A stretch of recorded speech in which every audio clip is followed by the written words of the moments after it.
এটা তো খুবই একটা আনন্দের উৎসব। ঈদের দিনের চেয়েও আমাদের কাছে এটা বেশি আনন্দের। ফুল ফুটুক আর নাই ফুটুক যেই তো, তারপরেও পহেলা ফাল্গুন আজকে। আর ভালোবাসা দিবস সবসময় সবার জন্য, কোনো স্পেসিফিক কোনো ডে নেই ভালোবাসার জন্য। ভালোবাসা সবসময় অবিরাম সবার জন্য। বসন্তের সকাল মানেই তো হচ্ছে ফুলের দিন, তো খুবই ভালো লাগছে। অ্যান্ড আশা করি এই বসন্ত দিনের প্রথম দিনের মতো বছরে 365টা দিনও যাতে এরকম ভালো কাটে। জি, আমার লাভ ম্যারেজ। যদিও আজকে তার ওয়ার্কিং ডে, সেজন্য সে আসতে পারে না।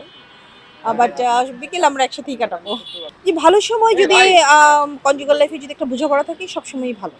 সেটা বিয়ের পরের দিন হোক বা বিয়ের 50 বছর পরে হোক, যদি হাজব্যান্ড ওয়াইফের মধ্যে একটা ভালো রিলেশন থাকে, ভালো বোঝাপড়া থাকে, তাহলে সব দিনই একই রকম। না, আমার কাছে আসলে প্রতি মুহূর্তই অনেক স্পেশাল। প্রিয়জনের সাথে প্রতি মুহূর্তই আসলে, যদিও যেহেতু বললাম যে আমি চাকরি করি, ওই সারাক্ষণ টাচে থাকা বা সারাক্ষণ কথা হওয়া একটু রেয়ার হয়, বাট যখনই হয় ওই ওই মোমেন্টে স্পেশাল। প্রিয় মানুষ তো দুনিয়াতেই নেই।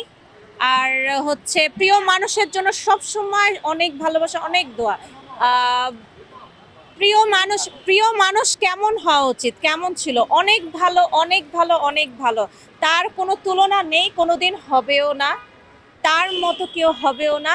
তার ভালোবাসাটাই সবসময় বসন্ত, সবসময় ভালোবাসা দিবস। তার জন্যই দুনিয়ার সকল কিছু দেয়। এটাই হচ্ছে বসন্ত, ভালোবাসা, সকল কিছু। দিবস লাগে না, কিন্তু আমরা যদি একটা দিবস হিসেবে একটু একসাথে ঘোরাফেরা করি, এটা মন্দ কি? যেমন ঈদ, ঈদ মানে আনন্দ।